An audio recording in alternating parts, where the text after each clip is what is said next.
ವರಹ ಜಯಂತಿ ಅಂಗವಾಗಿ ಕೃಷ್ಣರಾಜಪೇಟೆ ತಾಲೂಕಿನ ಪುರಾಣ ಪ್ರಸಿದ್ಧ ಪುಣ್ಯಕ್ಷೇತ್ರ ಭೂವರಹನಾಥ ಕಲ್ಲಹಳ್ಳಿಗೆ ಹರಿದು ಬಂದ ಭಕ್ತ ಸಾಗರ. 25,000ಕ್ಕೂ ಹೆಚ್ಚಿನ ಭಕ್ತರು ಭೂದೇವಿ ಸಮೇತ ಶ್ರೀ ಲಕ್ಷ್ಮೀ ವರಹನಾಥ ಸ್ವಾಮಿಯ ದರ್ಶನ ಪಡೆದು ಪುನೀತರಾದರು. ಹೋಳಿಗೆ, ಪುಳಿಯೋಗರೆ, ಸಿಹಿ ಪೊಂಗಲ್, ಮೊಸರನ್ನ ಹಾಗೂ ಬಿಸಿಬೇಳೆ ಬಾತ್ ಪ್ರಸಾದ ಸವಿದ ಭಕ್ತರು. ಪವಿತ್ರ ಗಂಗಾಜಲ, 1,000 ಲೀಟರ್ ಹಾಲು, 500 ಲೀಟರ್ ಕಬ್ಬಿನ ಹಾಲು, 500 ಲೀಟರ್ ಎಳ್ನೀರು, ಹಸುವಿನ ತುಪ್ಪ, ಜೇನುತುಪ್ಪ, ಶ್ರೀಗಂಧ, ಅರಿಶಿಣ, ಸುಗಂಧ ದ್ರವ್ಯಗಳಿಂದ ಅಭಿಷೇಕ ಮಾಡಿ ಮಲ್ಲಿಗೆ, ಜಾಜಿ, ಸಂಪಿಗೆ, ಸೇವಂತಿಗೆ, ದವನ, ಪವಿತ್ರ ಪಾತ್ರೆಗಳು, ತುಳಸಿ, ಗುಲಾಬಿ, ಕಮಲ ಸೇರಿದಂತೆ 58 ಬಗೆಯ ವಿಶೇಷ ಹೂಗಳಿಂದ ಪುಷ್ಪಾಭಿಷೇಕ ನಡೆಸಿ ಪಟ್ಟಾಭಿಷೇಕ ಮಾಡಿ ದೇವಾಲಯದ ಸುತ್ತಲೂ ಅಡ್ಡಪಲ್ಲಕ್ಕಿ ಉತ್ಸವ ನಡೆಸಿ ಲೋಕ ಕಲ್ಯಾಣಕ್ಕಾಗಿ ವಿಶೇಷ ಪ್ರಾರ್ಥನೆ ಸಲ್ಲಿಸಲಾಯಿತು. ದೇವಾಲಯ ವ್ಯವಸ್ಥಾಪನಾ ಸಮಿತಿ ಸಂಚಾಲಕರಾದ ಡಾಕ್ಟರ್ ಶ್ರೀನಿವಾಸ್ ರಾಘವನ್ ಪೂಜಾ ಕಾರ್ಯಕ್ರಮಗಳ ನೇತೃತ್ವ ವಹಿಸಿ ಮಾತನಾಡಿ, ರೇವತಿ ನಕ್ಷತ್ರ ಹಾಗೂ ವರಹ ಜಯಂತಿಯು ಒಂದೇ ದಿನದ ಏಕಕಾಲದಲ್ಲಿ ಬಂದಿರುವ ಶುಭ ದಿನ. ಈ ದಿನದಲ್ಲಿ ಭೂ ವ್ಯಾಜ್ಯಗಳ ಪರಿಹಾರ ಹಾಗೂ ಲೋಕ ರಕ್ಷಕನಾದ ವರಹ ಸ್ವಾಮಿಗೆ ಇಂದು ವಿಶೇಷ ಪೂಜೆ ಸಲ್ಲಿಸಿ ಹೋಮ ಹವನದ ಮೂಲಕ ಲೋಕದ ಕಲ್ಯಾಣಕ್ಕಾಗಿ ಪ್ರಾರ್ಥಿಸಲಾಗಿದೆ.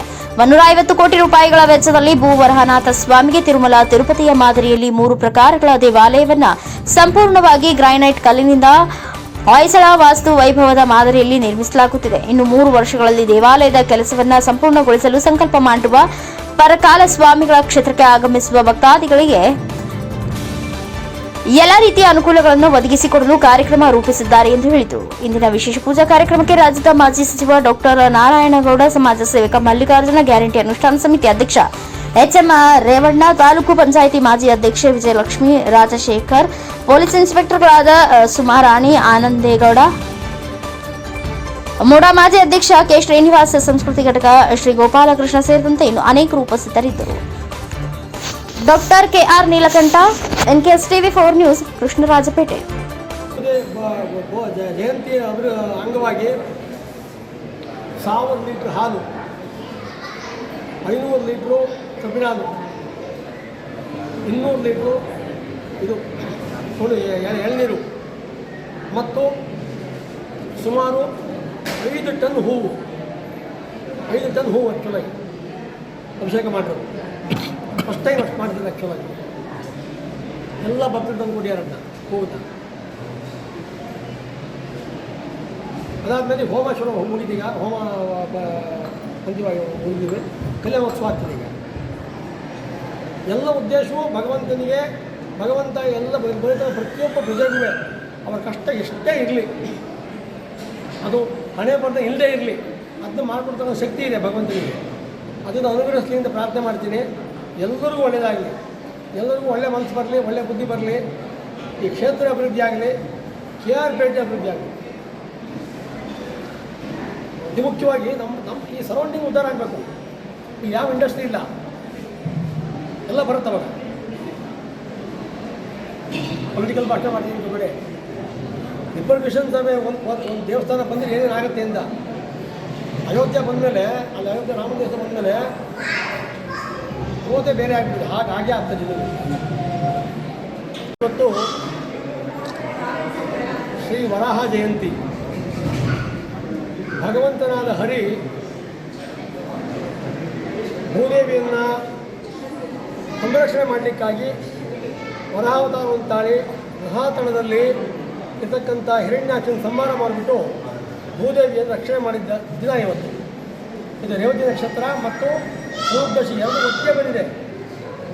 ಸಂಬಂಧ ರೇವತಿ ನಕ್ಷತ್ರ ಬಂದಿದೆ, ಚತುರ್ದಶಿ ಬರಲ್ಲ. ಇವತ್ತು ಎರಡು ಒಟ್ಟಿಗೆ ಬಂದಿದೆ ಅಂತ ವಿಶೇಷವಾದ ದಿವಸ ಇವತ್ತು.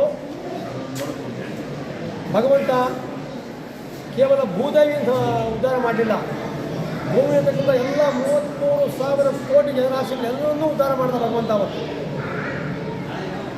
ಆ ದಿವಸವನ್ನು ನಾವು ವರಾಹ ಜಯಂತಿ ಆಚರಣೆ ಮಾಡ್ತಾಯಿದ್ದೀವಿ. ಸುಮಾರು ಇವತ್ತು ಒಂದು 25,000 ಜನ ಇವತ್ತು ಈ ಕ್ಷೇತ್ರಕ್ಕೆ ಭೇಟಿ ಮಾಡ್ತಾರೆ, ಬೆಳಗ್ಗೆ ಸಂಜೆವರೆಗೆ. ಎಲ್ಲರಿಗೂ ಅಭಿಷೇಕ, ಕಲ್ಯಾಣೋತ್ಸವ, ಮೃತ್ತಿಕಾ ಪೂಜೆ, ಭೂವರ ಹೋಮ ಇಷ್ಟಕ್ಕೂ ಜನ ಬರ್ತಾರೆ. ಮತ್ತು ಅಷ್ಟು ಜನಕ್ಕೂ ನಾವು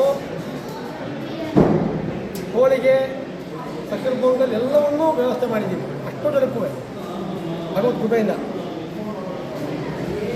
ಈ ಕ್ಷೇತ್ರವನ್ನು ಉದ್ಧಾರ ಮಾಡಲಿಕ್ಕಾಗಿ, ಅದನ್ನು ಪುನರುದ್ಧಾರ ಮಾಡಲಿಕ್ಕಾಗಿ ಶ್ರೀ ಪರಕಾಲ ಸ್ವಾಮಿಗಳು ನಮ್ಮ ಆಚಾರ್ಯರು ಸಂಕಲ್ಪ ಮಾಡಿದ್ದಾರೆ. ಬೇಗ ಮುಗಿಸ್ಬೇಕು ಅಂತ ಹೇಳಿಬಿಟ್ಟು CNC ಟೆಕ್ನಾಲಜಿ ಮಿಷಿನ್ ತಂದು ಹಾಕ್ಸಿದ್ದಾರೆ. ಸುಮಾರು 6 ಕೋಟಿ ರೂಪಾಯಿ ಖರ್ಚಾಗಿದೆ ಇನ್ಫ್ರಾಸ್ಟ್ರಕ್ಚರ್. ಮಿಷಿನ್ಗೆ ಒಂದು 3 ಕೋಟಿ ಅಷ್ಟೇ. ಮಿಷಿನ್ 3 ಕೋಟಿ. ಅದು infrastructure cutting machine, shed, current ಇದೆಲ್ಲ 6 ಕೋಟಿ ರೂಪಾಯಿ ಖರ್ಚಾಗಿದೆ. ಇಲ್ಲಿ ಏನೂ ಖರ್ಚಿಲ್ಲ, ಬರೀ ಕರೆಂಟು, ಡೀಸಲ್ಲು, ಕನ್ಸ್ಯೂಮಬಲ್ಸು ಅಷ್ಟೇ, ಬೋಲ್ಟು, ನಟ್ಟು ಇಷ್ಟೇ. ಸುಮಾರು ಆ ಎಂಟೈರ್ CNC ಮಿಷಿನ್ನ 6 ಜನ ಲೋಕಲ್ ಹುಡುಗರು, ಇಲ್ಲಿ ಲೋಕಲ್ ಹುಡುಗರು ಕೆಲಸ ಮಾಡ್ತಿದ್ದಾರೆ. ಯಾವ ದೊಡ್ಡ ಕ್ವಾಲಿಫೈಡ್ ಇಲ್ಲ, ಒಬ್ಬನೇ ಒಬ್ಬ ಕ್ವಾಲಿಫೈಡ್ ಅಷ್ಟೇ ಇಂಜಿನಿಯರ್. 6 ಜನ ಲೋಕಲ್ ಹುಡುಗರು ಅದನ್ನ ಕೆತ್ತಾ ಇದ್ದಾರೆ. ಹೀಗೆ ಸಿಂಪಲ್ ಟೆಕ್ನಾಲಜಿ ಅದು. ಬಟನ್ ಪ್ರೆಸ್ ಮಾಡಿದರೆ ಆ ಟೆಕ್ನಾಲಜಿ ಕಂಬ ಬರುತ್ತೆ, ಡಿಸೈನ್ ಬರುತ್ತೆ. ನಮ್ಮದೇನು ಹೆದರಿಕೆ ಇಲ್ಲ. ಆದರೆ ದೇವರು ಬುದ್ಧಿ ಕೊಡೋದು ಮಾಡಿಸಿದ್ದಾರೆ. ಸುಮಾರು ಒಂದು 50 ಕೋಟಿ ಉಳಿತಾಯ ಆಗ್ತಿದೆ. ಟೈಮ್ 15 ವರ್ಷ ಆಗ್ತಿತ್ತು, ಏನು ಗೊತ್ತಿಯೋ ನಾನಂತೂ ಬಂದು ಬಿಡೋದನ್ನ ಬಿಡಿ. ಈ 4 ವರ್ಷ ಮುಗಿಸ್ತೀವಿ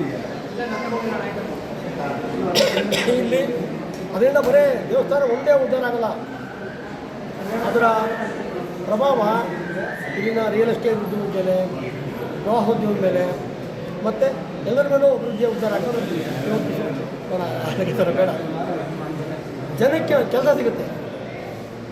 ಇಂಡೈರೆಕ್ಟ್ ಎಂಪ್ಲಾಯ್ಮೆಂಟು ಆ ಇಂಡಸ್ಟ್ರಿಗಳಲ್ಲಿ ತುಂಬ ಕೆಲಸ ಸಿಗುತ್ತೆ. ಕೇವಲ ಒಂದು ದೇವಸ್ಥಾನ ಒಂದೇ ಅಲ್ಲ, ಇದು ಇಂಡಸ್ಟ್ರಿ ಡೆವಲಪ್ ಮಾಡೋಕ್ಕೆ ಆಟೋಮೆಟಿಕ್ಕಾಗಿ ಉದ್ಧಾರ ಆಗುತ್ತೆ. ಇನ್ನು ಹೊಸ ಒಂದು ಕಾರ್ಯಕ್ರಮ ಹಾಕಿದ್ದೀವಿ, ಇದು ತುಂಬ ಹೂ ಬೆಳೀತಾರೆ, ಅಗ್ಗಕ್ಕೆ ಮಾಡ್ತಾರೆ. ನಾವು ತೋಮಾನೆಯನ್ನು ತರಿಸ್ತಾ ಇದ್ದೀವಿ ಬೇರೆ ಕಡೆಯಿಂದ. ಅದರ ಟ್ರೈನಿಂಗ್ ಕೊಟ್ಬಿಟ್ಟು ಇಲ್ಲಿ ಕರೆದುಬಿಟ್ಟು ಹೆಣ್ಮಕ್ಳಿಗೆ ಬ್ಯಾಚ್ ಬೈ ಬ್ಯಾಚು ಅವರು ಮಾರ್ಬಿಟ್ಟು ಮಾಡ್ಬೋದು. 1 ರೂಪಾಯಿನ 5 ರೂಪಾಯಿ ಮಾಡ್ಬೋದು. ಅವತ್ತು ಇವತ್ತು 1 ರೂಪಾಯಿ ಮಾಡ್ತಾರೆ, 5 ರೂಪಾಯಿ ಮಾಡ್ಬೋದು. ಇವತ್ತು ಭೂವರ